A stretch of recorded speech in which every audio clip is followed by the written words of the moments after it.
mo kay Lord Karanaya. Imak 1980s. Hindi ko na sana pinagmasdan ang iyong ganda at hindi na rin pinansin bawat ngiti mong may kayuma dahil sa akala ko di ako ipilit sa'yo.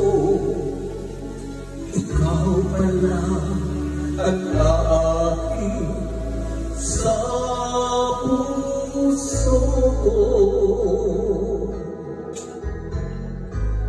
Kaya ngayon'y huwag gulong-gulong ang puso ko't isipan.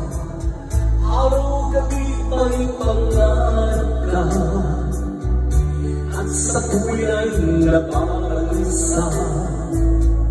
Dahil ba ang puso ko'y labis na umilig sa'yo, hanggang kailan magtitiis limang pag-ibig ko. Ano gagawin sa oras ng damdamin? Para bang hangin na kahirap pigilin? Sana'y unaway ang puso sa'yo'y baliw. Nais kong malaman mo na iniibig kita.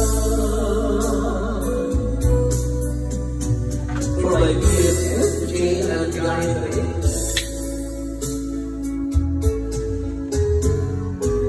hindi ko na sana pinagmasdan ang iyong ganda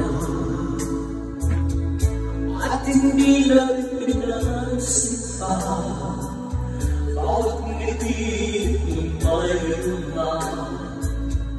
Dahil ba akala ko di ako iibig sa'yo? Ikaw pala ang aking sa puso ko. Ano ang gagawin sa oras ng damdamin?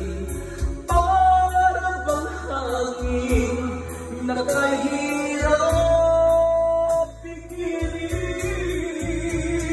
Sana'y unaway ang puso sa'yo'y baliw.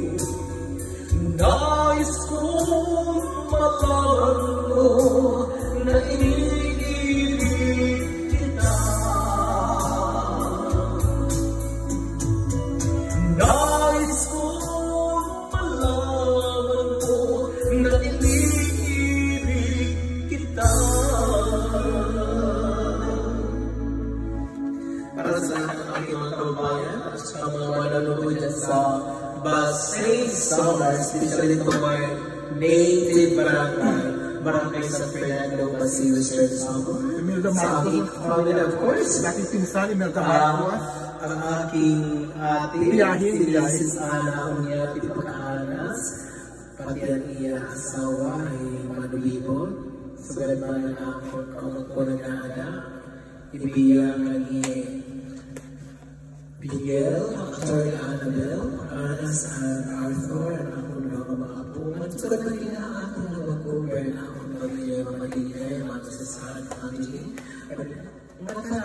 Natanan lang, di na makikila ako magkaundan.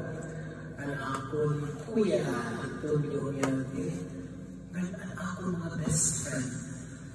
Sa lahat, the whole world, na ako ng mga kasangkayan, ang ako BFF, nagkikilaong niya na higahin na rin.